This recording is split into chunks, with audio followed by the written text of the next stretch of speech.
नमस्कार विद्यार्थी मित्रांनो, डॉक्टर सुशील स्पॉटलाईट या आपल्या यूट्यूब चॅनलवर तुमचं सर्वांचं स्वागत आहे.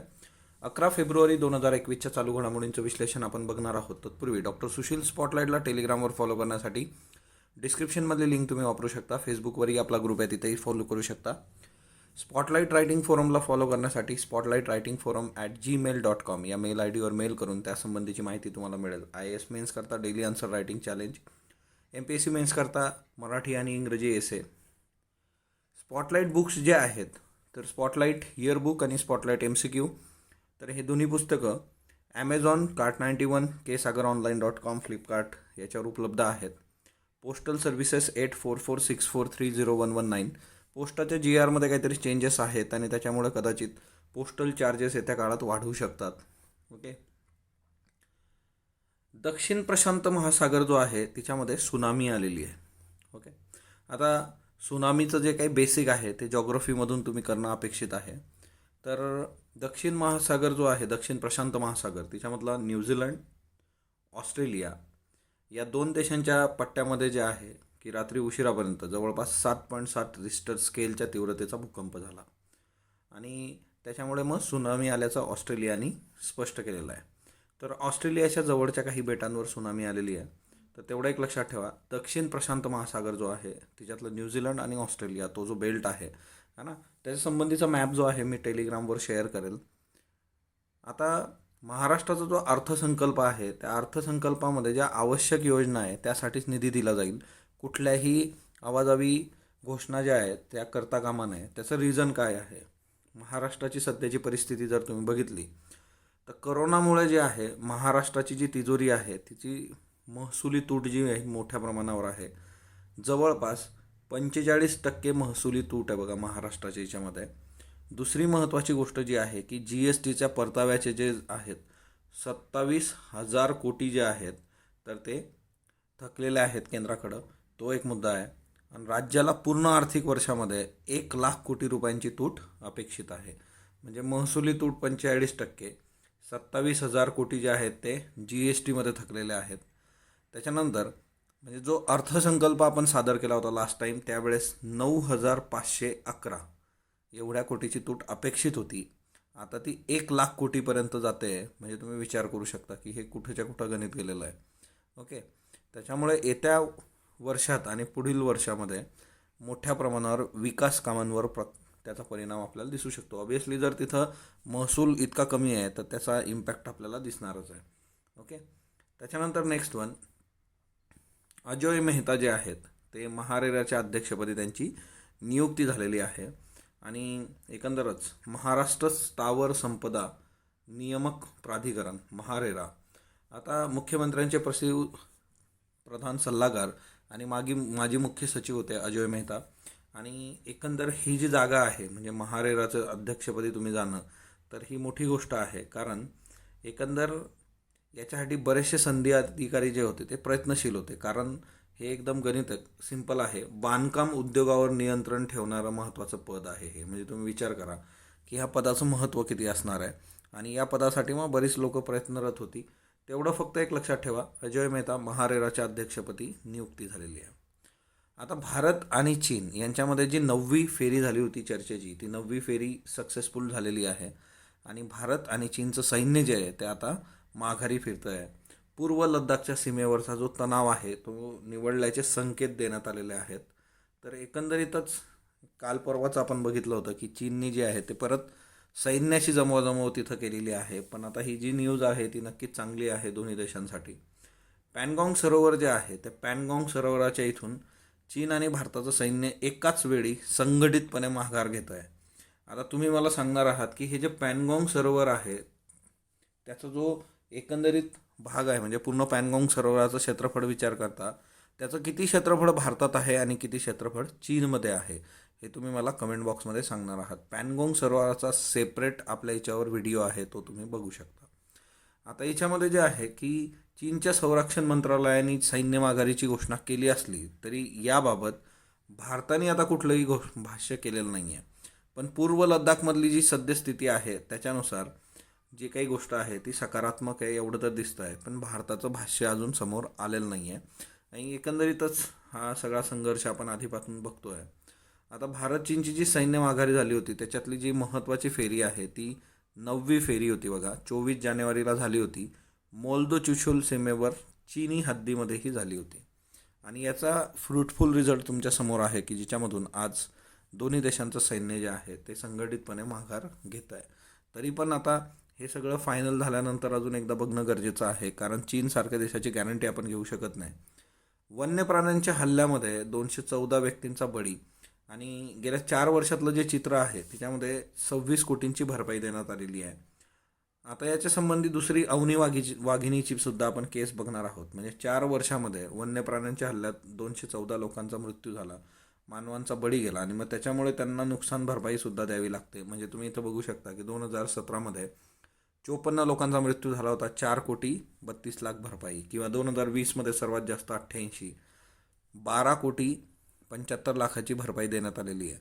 आणि एकंदर तुम्हाला जर ग्राफ बघितला तर सुरुवातीला 54 आहेत, नंतर 33, 39 आणि आता परत हिच्यामध्ये वाढ झालेली आहे, 88पर्यंत हे गेलेलं आहे. सो मृत्यू जे आहे 2020मध्ये ते खूप जास्त वाढलेले आहेत वन्यजीवांच्या आणि मानवाच्या याच्यामध्ये संघर्षामध्ये. तर मग आता इथं सगळ्यात बेसिक गोष्ट येते की वन्यजीव आणि मानवाचा संघर्ष कमी करण्यासाठी काय उपाययोजना केल्या पाहिजेत या तुम्ही कमेंट बॉक्समध्ये सांगू शकता. आणि दुसरी महत्त्वाची गोष्ट की हे असे प्रश्न तुम्हाला विचारले जाऊ शकता. मग याच्यात सिंपल काय आहे ना की आता साधी गोष्ट आहे, हा बिबट्या जो आहे तो मानवी वस्तीत का आहे, तो तुम्ही त्यांचे जे अधिवास आहेत त्या अधिवासांचा वर आक्रमण करता कामा नये, एवढी सिंपल गोष्ट आहे. आता याच्यामध्ये पण जर तुम्ही बघितलं की 4 वर्षात फक्त वाघाचा विचार केला तर वाघाच्या हल्ल्यामध्ये 101 लोक मृत्युमुखी पडलेली आहेत आणि त्याच्यात सर्वाधिक 38 2020मध्ये. तर हाही एक याच्यातला मुद्दा आहे. दुसरी महत्त्वाची गोष्ट जी होतं की मग याच्यात काय होतं ना की वन खातं जे आहे त्याची जी काही कार्यपद्धती आहे तिच्यावर पण प्रश्नचिन्ह उभा केला होतो. कारण मानव वन्यजीव संघर्ष ज्या वेळेस होतो त्यावेळेस काय होतं की आता वाघ असेल, बिबट्या असेल, यांचे हल्ले होतात. मग आता याच्याकरता ज्यावेळेस गावकऱ्यांकडून म्हणजे दबाव वगैरे वाढला की हे खातं काय करतं, वन्य खातं, की थेट पकडायचं नाहीतर गोळी घालून ठार मारण्याचे आदेश देऊन टाकतं. आणि त्यामुळे मानवी मृत्यू झाला तर त्या कुटुंबाला भरपाई द्यावी लागते. आणि दुसरी महत्त्वाची गोष्ट जी असते की एकंदर ही सगळी जी काही मोहीम आखली जाते त्या मोहिमेमध्ये सुद्धा पैसे लावतात की एखाद्या प्राण्याला मारायचं आहे, पकडायचं आहे. सो अशा पद्धतीने हे होतं. तर याच्यामध्ये गोष्टी प्रॉपरली झाल्या पाहिजे. आता याच्यामध्ये बघा, अवनी शिकार प्रकरण जे आहे ते गाजतंय परत एकदा. अवनी वाघीण जी होती तर तिच्या बाबतीमध्ये सर्वोच्च न्यायालयाने काही गाईडलाईन्स दिल्या होत्या बा. आणि यासंबंधी आता त्यावेळेसचे जे तत्कालीन प्रधान सचिव होते विकास खरगे आणि मुख्य वनरक्षक जे होते AK मिश्रा यांच्याविरुद्ध न्यायालयीन अवमानाची कारवाई करण्यात येते. आता याच्यामध्ये जे आहे की एक याचिका आलेली आहे बघा, वन्यप्रेमी संगीता डोगरा आणि अर्थ ब्रिगेड यांनी एक याचिका दाखल केली होती सर्वोच्च न्यायालयामध्ये. यवतमाळ जिल्ह्यामधला जो पांढरकडा नावाचा परिसर होता बघा, तिथं एक नरभक्षी वाघीण आहे आणि ती अवनी आहे आणि तिला ठार मारण्याचे आदेश वन विभागाने दिले होते. आता या आदेशाला उच्च न्यायालयात आणि सर्वोच्च न्यायालयात आव्हान देण्यात आलं होतं आणि सर्व पक्षांची बाजू ऐकल्यानंतर न्यायालयाने सांगितलं होतं की वाघिणीला बेशुद्ध करून पकडा, ते शक्य जर नाही झालं तर ठार मारा. म्हणजे प्रायमरी काय होतं, बेशुद्ध करून पकडायचं होतं तुम्हाला. आता याच्यामध्ये जे होतं की वन विभागातले अधिकारी कर्मचारी शिकाऱ्यांचा सत्कार करण्यात येऊ नये, म्हणजे ही मोहीम झाल्यानंतर कसलाही सत्कार करायचा नाही कुणाचाही, हे न्यायालयाने सांगितलं होतं. पण वन विभागाने काय केलं की सगळ्या गोष्टी बाजूला ठेवून अवनीला ठार मारण्यात आलं आणि हे पण प्री प्लॅन होतं असंही म्हटलं गेलेलं आहे. शवविच्छेदन अहवालात ती नरभक्षी नसल्याचं स्पष्ट झालं. ओके, सो हे क्लिअर होतं की ती नरभक्षी नव्हती, पण त्याला अवनीला यांनी ठार मारलं. शिकाऱ्यांना 36 लाख रुपयांची प्रतिमा देऊन गौरवण्यात आला. आता पहिलेच सांगितलेलं होतं की कुणाचाही सत्कार होणार नाही, कसल्याही पद्धतीची बक्षिसं वाटली जाणार नाही. शिकाऱ्यांना 36 लाख रुपयांची प्रतिमा दिली गेली. अवनीला ठार करण्यासाठी राबवण्यात आलेल्या मोहिमेवर सरकारने 200 कोटी रुपये खर्च केले. मग तुम्ही विचार करा आता. ओके, आणि शिकाराला जी मूर्ती देण्यात आलेली ती गावकऱ्यांनी दिली असं म्हटलं यांनी. पण गावाची परिस्थिती काय असते आर्थिक, आणि त्यातल्या त्यात यवतमाळमधलं गाव म्हटल्यानंतर ती लोक एवढं 36 लाखाची महागडी भेट देतील का? मग त्याच्यावर प्रश्नचिन्ह आता उभं राहिलेलं आहे. आणि सर्वोच्च न्यायालयाच्या आदेशाचं जे काही आहे उल्लंघन झालेलं आहे. मग आता न्यायालय अवमानाचे केस या लोकांच्या अगेन्स्ट आहे. बघूया त्या काळात काय होतं. आयुष क्षेत्रासाठी आता करोनाचा जो काळ होता तो लाभदायी ठरतोय. अश्वगंधा जे आहे त्याची निर्यात तिप्पट झालेली आहे पहा. अश्वगंधा जे आहे की एकंदरच इम्युनिटी आणि त्या सगळ्या बाबतीमध्ये चांगले रिझल्ट असल्यामुळे अश्वगंधाची निर्यात तिप्पट झालेली आहे. सो आयुष जे आहे तर आयुष आता येत्या काळामध्ये खूप चांगल्या पद्धतीने वर्क होणार आहे. आयुष मिशनसुद्धा आहे सरकारचं. आता याच्यात A for Ayurveda, Y for yoga, you for Unani, S for सिद्ध आणि एच फॉर होमिओपॅथी. आणि याच्यामध्ये एक सोगवा रिपा नावाचा जो काही तिबेटियन प्रकार आहे तोही याच्यामध्ये येतो, सोगवा रिपा. तर ते पण एक लक्षात ठेवा. सो आयुष महत्त्वाचं आहे आपल्याकरता. आणि एकंदरीतच जे काय आयुर्वेदिक आणि त्याच्यात तत्सम वेगवेगळे मेडिसिन्स आणि त्या सगळ्या गोष्टी आहेत तर त्या आपल्याला येत्या काळामध्ये चांगला रिव्हेन्यू देतील. आता धोरणात्मक धाडसाविना संकल्प असं म्हटलेलं आहे. तर याच्यातले काही महत्त्वाचे मुद्दे होते बघा, की ॲग्रिकल्चर, शेतकऱ्यांच्या मनात भीती का आहे, तर त्याचं एक फार महत्त्वाचं हे दिलेलं आहे की आपण आपल्या अर्थसंकल्पात एक गोष्ट बघितली होती. ती गोष्ट होती की अर्थसंकल्प सादर करत असताना बेसिक काय होतं ना, की अर्थसंकल्पाच्या याच्यामध्ये तुम्ही एक गोष्ट करणं अपेक्षित होतं की अन्नधान्यावरची जी सबसिडी आहे, ओके, अन्नधान्य अनुदान जे काही आहे ते कमी करण्यासंबंधीची न्यूज आपण बघितली होती. म्हणजे एकीकडं जे होतं की अर्थ मंत्रालयाला ते सजेशन आहे आणि ते सबसिडी कमी करायचा विचार करताय. मग जर तुम्ही सबसिडी कमी केली तर अन्नधान्य तुम्हाला जर द्यायचं नाही आहे, जसं तुम्ही नॅशनल फूड सिक्युरिटी मिशनमध्ये कमी किमतीत देताय बघा, सेंट्रल इश्यू प्राइसेस ज्या आहेत त्या वाढल्या पाहिजे वगैरे वगैरे असं सगळं आहे. मग दुसरीकडं तुम्ही MSP, मग किमान आधारभूत किमतीला किती अन्नधान्य खरेदी करणार, हा पण एक महत्त्वाचा मुद्दा येतो. म्हणजे जी काही भूमिका आहे अर्थ मंत्रालयाची ती दुटप्पी भूमिका आहे. म्हणजे एकीकडून ते म्हणतायत की आपल्याला अनुदान कमी करायचं आहे आणि दुसरीकडचा मुद्दा आहे की जे मार्केटमधल्या, मग तुम्ही अनुदान कमी करणार तर मग सरकार काय करणार त्या बाकीच्या अन्नधान्य जास्तीचं घेऊन. मग तो एक मुद्दा आहे. खतांच्या बाबतीत पण तसंच आहे की खतांवरची अनुदान कमी करायचं आहे, परंतु त्याच्यासाठी खूप काही चांगल्या गोष्टी आपण करत नाही आहे. दुसरी महत्त्वाची गोष्ट की 2013-14 या वर्षांपासून निर्यातीच्या क्षेत्रामध्ये $1 सुद्धा आपली वाढ झालेली नाही आहे, कृषी आणि कृषी संलग्न याच्यामध्ये. सो तिच्यातही आपण खूप काही चांगल्या पद्धतीने काम करत नाही. म्हणजे जिथं धोरणात्मक निर्णय पाहिजे की निर्यातीतून आपला रेव्हेन्यू वाढला पाहिजे तर त्याच्यासाठीही आपलं काम काही होत नाही आहे.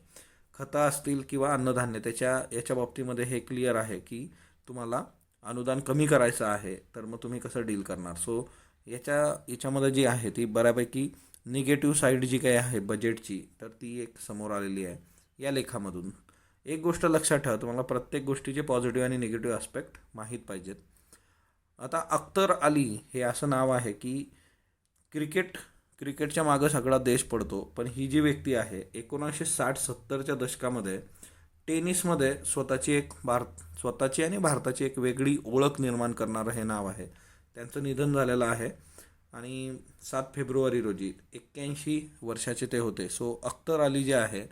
आणि दुसरी महत्त्वाची गोष्ट की लिएंडर पेस, विजय अमृतराज, रमेश कृष्णन या खेळाडूंना मार्गदर्शनसुद्धा त्यांनी केलेलं आहे. त्यांचा मुलगासुद्धा जिशान तो टेनिसपटू आहे, तर तेवढं एक लक्षात ठेवा. त्याच्यानंतर रिपब्लिकन पक्षामध्ये फूट पडलेली आहे ना. डोनाल्ड ट्रम्प यांच्या विरोधामध्ये दुसरा महाभियोग चालवण्यासंबंधी काही रिपब्लिकन पक्षातल्या नेत्यांनी डेमोक्रेटिकला सपोर्ट केलेला आहे. म्हणजे डोनाल्ड ट्रम्प यांच्या अगेन्स्ट त्यांच्याच पक्षातले काही लोक गेलेले आहेत. आता याच्यामध्ये लक्षात ठेवण्याचा MCQचा मुद्दा असा आहे की 2 वेळा महाभियोग दाखल करण्यात आलेले ट्रम्प हे अमेरिकी इतिहासातले पहिले अध्यक्ष आहेत.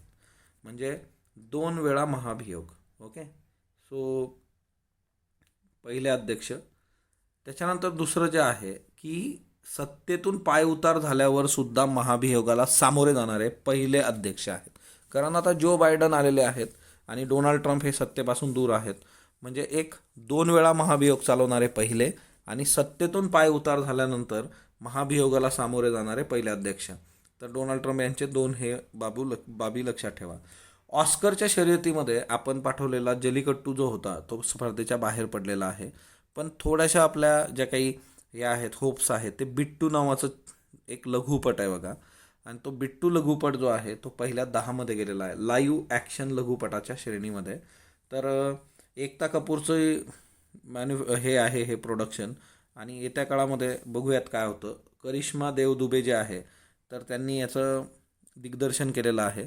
बिट्टू एक शॉर्ट फिल्म आहे बघा. ऑस्करच्या शेवटच्या 10 हिच्यात ते शॉर्टलिस्ट झालेली आहे बघू. पण जो जलीकट्टू होता तो जलीकट्टू बाहेर पडलेला आहे. ओके. आता cyber security as a threat पहा. MPSC मेन्स UPSC मेन्स एसे करता सायबर सिक्युरिटी हे एव्हरग्रीन टॉपिक आहे. हे तुम्ही करून ठेवणं गरजेचं आहे. आता सायबर सिक्युरिटी आणि त्याच्याशी रिलेटेड ज्या काही बेसिक गोष्टी आहेत त्या तुम्हाला माहीत आहे. पण आता सायबर सिक्युरिटीमध्ये काय होतं ना की इंटरनेट, संगणक त्याच्यामधून मग चुकीच्या पद्धतीने काम करणं आणि याच्यामधला सगळ्यात बेसिक जो आहे की डिसइन्फॉर्मेशन, जे काय चुकीची इन्फॉर्मेशन आहे तो एक मेजर याच्यातला मुद्दा आहे. तर ते एक लक्षात ठेवा. आता दुसरी महत्त्वाची गोष्ट जी आहे की मग आता सायबर सिक्युरिटीबद्दल बाकीच्या चर्चा करण्यापेक्षा आणि GS3 मधला हा खूप हॉट टॉपिक आहे बघा. UPSC mains GS3. ओके. आता सायबर सिक्युरिटीवर रेग्युलर प्रश्न असतातच. याच्यामध्ये याचं सोल्युशन खूप चांगलं सांगितलेलं आहे. एक म्हणजे एज्युकेशन इज अ की. एज्युकेशन शिक्षण असलं पाहिजे. तिच्यामध्ये दुसरी महत्त्वाची गोष्ट आहे की फक्त याच्यामध्ये काय आहे ना की गव्हर्नमेंट फक्त काही करू शकत नाही. So IT industry plus civil society म्हणजे हे तुम्हाला उत्तरात डायरेक्टली वर्क होतं प्लस गव्हर्नमेंट. म्हणजे एवढे 3 लोक जर एकत्र आलेत तर तिच्यातून खूप चांगल्या गोष्टी होऊ शकतात. त्याच्यानंतर जे काही फिशिंग आहे, मालवेअर आहे ना, तर याच्या संबंधी आपण खूप चांगल्या पद्धतीने गोष्टी करू शकतो. व्हायरस आहे ना. तर एकंदर IT, सिव्हिल सोसायटी, गव्हर्नमेंट एकत्र येणं, काम करणं. दुसरी महत्त्वाची गोष्ट जी आहे की जी काही लिटरली मीडिया लिटरसी आहे ती वाढली पाहिजे. सो मीडिया लिटरसी नावाचा एक महत्त्वाचा मुद्दा जो आहे की मीडिया लिटरसी जे काही तुम्ही वापरताय त्याच्याबद्दलची चांगली माहिती तुम्हाला असली पाहिजे. तर तो एक महत्त्वाचा मुद्दा आहे. त्याच्यानंतर की जे काही डिसइन्फॉर्मेशन आहे, चुकीची जी माहिती आहे ती पटापट आपल्याला बाजूला सारता आली पाहिजे. हे इतकं सोपं काम नक्कीच नाही आहे इंटरनेटवरची चुकीची माहिती बाजूला करणं. त्याच्यानंतर दुसरं जे आहे की भारतासारख्या डेमोक्रेसीमध्ये एक्सप्रेशन, फ्रीडम ऑफ एक्सप्रेशन ही जी गोष्ट आहे तर ही गोष्ट ही आपल्याला सिक्युअर करता आली पाहिजे. तर तोही खूप महत्त्वाचा मुद्दा आहे. म्हणजे आपल्याला बॅलन्स साधता आला पाहिजे की राईट टू स्पीच जे काय आहे आणि दुसरं आहे की डेंजर्स ऑफ डिसइन्फॉर्मेशन. म्हणजे तुम्ही तुमचा फ्रीडम ऑफ एक्सप्रेशन, अभिव्यक्ती स्वातंत्र्य वापरा, पण त्याच वेळेस तुम्ही बॅक ऑफ द माइंड हे लक्षात ठेवणं गरजेचं आहे की ह्या सगळ्या याच्यामध्ये कुठंतरी आपल्याला डिसइन्फॉर्मेशन, चुकीची माहिती समोर जाता कामा नये. तर ती एक बाब महत्त्वाची आहे. ओके. त्याच्यानंतर याच्यामध्ये जे आहे की पॅरिस कॉल फॉर ट्रस्ट, तर ही संज्ञा लक्षात ठेवा. पॅरिस कॉल फॉर ट्रस्ट हा जो आहे MCQला जाऊ शकतं. हे इंटरनेट, सायबर सिक्युरिटीशी संबंधित आहे. तर ते एक लक्षात ठेवा. ओके. सो जवळपास 52 देश आहेत ना इंटरनॅशनली की ज्यांनी ख्रिस्ट चर्च कॉल जो आहे तो पण हे केलेला आहे. तर तो पण याच्याशीच संबंधित आहे. Christ church call. Okay. Cyber security आणि त्या सगळ्या गोष्टी की एकंदरीतच ऑनलाईन टेररिझम आणि त्या सगळ्या गोष्टी आहेत तर त्यासंबंधी ह्या टर्म्स लक्षात ठेवा बघा. पॅरिस कॉल फॉर ट्रस्ट आणि ख्राइस्ट चर्च कॉल. ओके. तर हे MCQसाठी सायबर सिक्युरिटीशी रिलेटेड आहे. 2 टर्म्स लक्षात ठेवा. ओके. प्रिलिम्स करता महत्त्वाचं आहे. आता डिफॉरेस्टेशन. आता याच्यामध्ये बघा, याच्यात तुम्हाला राज्य दिलेले आहेत भारतातले की त्याच्यामधली वनजमीन दुसऱ्या कुठल्या कारणासाठी अधिग्रहित केलेली आहे. तर फॉरेस्टची जमीन दुसऱ्या कुठल्या कारणासाठी है ना वळवलेली आहे. अरुणाचल प्रदेश 1 नंबरवर आहे, MP 2, तेलंगणा 3, उत्तराखंड 4 नंबरवर आहे. उत्तराखंडमधली मेजर लँड जी आहे ती डिफेन्सच्या प्रोजेक्टसाठी. ओके. त्याच्यानंतर रोड आणि ट्रान्समिशन ऑफ लाईन्स याच्याकरता डायव्हर्ट केलेली आहे बघा. पहिले 5 जरी लक्षात ठेवले, सर्वात जास्त गेल्या 30 वर्षाचा हा डेटा आहे. गेल्या 30 वर्षात सर्वात जास्त वनजमीन वळवली दुसऱ्या प्रकल्पांसाठी. अरुणाचल 1 नंबरवर आहे. जिल्ह्यांचा जर विचार केला तुम्ही टिपिकल, तर याच्यामध्ये जर जिल्ह्यांचा विचार केला उत्तराखंडच्या, तर चमोली 2 नंबरवर येतो बघा. चमोली जे आहे ते 2 नंबरवर आहे. आणि चमोलीमध्ये आता जी काही सगळी सिच्युएशन तुमच्यासमोर आहे, मग फ्लड सिच्युएशन असू देत किंवा है ना मेजॉरिटी जी लँड आहे, transmission of line, road laying, hydel projects, तर त्याच्यामध्ये आहे. तेहरी गरवाल जो आहे जिल्हा त्याच्यातली सर्वात जास्त आहे. जिल्ह्यांचा एवढा इश्यू नाही आहे, पण हे वरचं लक्षात ठेवा, हे महत्त्वाचं आहे आपल्यासाठी. अरुणाचल, MP, तेलंगणा, उत्तराखंड, छत्तीसगड. ओके. त्याच्यानंतर दुसरा महत्त्वाचा मुद्दा आहे की एकंदरीतच फॉरेस्ट एरिया जो आहे 1991 ते 2021 पर्यंत हा जो एरिया आहे टोटल 2019पर्यंतचा, की उत्तराखंड जे आहे तिच्यामध्ये जवळपास 2.4% तिच्यातला जो फॉरेस्ट एरिया आहे तर तो दुसरीकडे वळवण्यात आलेला आहे. आणि हे 5व्या क्रमांकाचं स्टेट आहे बघा. म्हणजे तुम्ही जर बघितलं तर Haryana 1 number, 2 number Punjab, 3 number Telangana, 4 number UP, 5 number Haryana. हा जो वरचा डेटा होता हा 30 इयर्सचा होता. हा जर तुम्ही बघितला तर 91 ते 2021पर्यंत जी परिस्थिती आहे तर उत्तराखंड 5 नंबरवर येतं. ओके, तर हा एक खूप महत्त्वाचा मुद्दा आहे. त्याच्यानंतर डिफेन्स प्रोजेक्ट जे काय आहेत, ओके, म्हणजे याच्यामध्ये जे आहे की 91 ते 2021 डिफेन्स प्रोजेक्ट जे आहे तर त्याच्यामध्ये मग जी जमीन वळवलेली आहे उत्तराखंड तिच्यामध्ये 4थ्या क्रमांकाला येतं. नक्कीच याच्यामध्ये एक बेसिक गोष्ट जी आहे की तुम्ही जमीन ज्या वेळेस फॉरेस्टची दुसरीकडे वळवता तर त्याच्यातून तुम्हाला येत्या काळामध्ये मोठी किंमत मोजावी लागू शकते. 2.2% UAPA केसेस ज्या आहेत 2016 ते 2019 त्या कन्व्हिक्शन झालेलं आहे. तिच्यामध्ये होम मिनिस्ट्रीनी राज्यसभेला डेटा दिला आहे. याच्यात फक्त मी तुम्हाला एक गोष्ट सांगतो जी एक्झाम ओरिएंटेड आहे आपल्यासाठी. अनलॉफुल ॲक्टिव्हिटीज प्रिव्हेन्शन ॲक्ट म्हणजे UAPA, बेकायदेशीर कारवाया प्रतिबंधक कायदा आहे. याच्यामध्ये काय होतं ना, आपण चेंजेस केलेले आहेत. काय चेंजेस, तर पहिले काय व्हायचं की संस्था जी आहे तिला आपण बॅन करत होतो, आता आपण चेंजेस करून व्यक्तीला बॅन करतो. तर हा याच्यातला महत्त्वाचा आस्पेक्ट आहे. आणि दुसरी महत्त्वाची गोष्ट की त्या व्यक्तीची जी संपत्ती आहे ती सरकार अधिग्रहित करू शकते की त्याच्यावर निर्बंध लादू शकते. आधी कसं होतं की संस्था जी आहे संस्थेला जर ब्लॅकलिस्ट केलं तर लोक दुसरी संस्था काढायची, दुसऱ्या नावाने काम करायचे. आता प्रॉपर व्यक्तीवरच आपण ॲक्शन घ्यायला लागलो. दुसरं जे आहे की जे काही 124A आहे ना, IPC सेडिशन लॉ, देशद्रोह वगैरे, तर तिच्यात सर्वात जास्त केसेस कुठं झालेल्या आहेत 2019मध्ये? 1 कर्नाटक, 2 आसाम, 3 JNK लडाख आणि 4 जे उत्तर प्रदेश, ओके, 5 नागालँड. सो किमान एवढे पहिले 4-5 लक्षात ठेवा: कर्नाटक, आसाम, JNK, उत्तर प्रदेश, नागालँड. ओके, 124 IPCच्या सर्वात जास्त केसेस. त्याच्यानंतर नेक्स्ट वन जे आहे गणेश देवी यांचे पंतप्रधानांवर टीकास्त्र, की आता हे आंदोलक जे आहे त्यांना आंदोलक जीवी त्यांनी संबोधलं वगैरे. आपला हा मुद्दा नाही आहे, मी तुम्हाला फक्त ह्या व्यक्तीबद्दल सांगण्यासाठी ही न्यूज घेतलेली आहे. डॉक्टर गणेश देवी हे खूप महत्त्वाचं नाव आहे महाराष्ट्रात. आणि हे कशाच्या बाबतीत आहे? भाषा संवर्धन. याच्यामध्ये यांचं जे काम आहे ते जगात वाखाणलेलं काम आहे. आणि त्याच्यामुळे भाषा संवर्धनाच्या बाबतीत डॉक्टर गणेश देवी हे नाव लक्षात ठेवा. बाकीची न्यूज त्याच्यावर तुम्ही लक्ष नाही दिलं तरी चालेल. बिटकॉईनबद्दल बिनचूक विधान निवडा. एलॉन मस्क यांच्या टेस्ला कंपनीने बिटकॉईन हा आभासी चलनात $1.5 अब्ज गुंतवणूक केलेली आहे, बरोबर. भारत रिझर्व्ह बँकेने बिटकॉईनला कायदेशीर परवानगी दिलेली आहे, तर चुकीचं आहे. भारताने अशी कुठलीही परवानगी दिलेली नाही. टेस्लाने गुंतवणूक केल्याने बिटकॉईनचं मूल्य 200% वाढलेलं आहे. 200% इतकं काही वाढलेलं नाही, ते वाढलेलं आहे पण 200% वगैरे नाही, खूप जास्त आलं. सो फक्त अयोग्य आहे. ICCचा मासिक सर्वोत्तम खेळाडू म्हणून पुरुष गटात विराट कोहली नाही, ऋषभ पंत आहे, त्याच्यामुळे चुकीचं आहे बघा. ICCची महिला मासिक सर्वोत्तम खेळाडू राबनीम इस्माई, तर हे बरोबर आहे. इस्रायलचे पंतप्रधान बेंजामिन नेत्यानाहू यांच्याबद्दल योग्य विधान निवडा. इस्रायलचं सर्वाधिक काळ नेतृत्व करणारे नेते आहेत, बरोबर. भ्रष्टाचाराच्या खटल्याला सामोरे जाणारे पहिलेच विद्यमान पंतप्रधान आहे, हेही बरोबर. असाच आता डोनाल्ड ट्रम्प यांचा प्रश्न तयार होतो की एकाच राष्ट्राध्यक्षावर 2दा महाभियोग चालवण्याची पहिली वेळ आणि सत्तेतून पायउतार झाल्यावर पण महाभियोग चालवले गेलेले पहिले राष्ट्राध्यक्ष.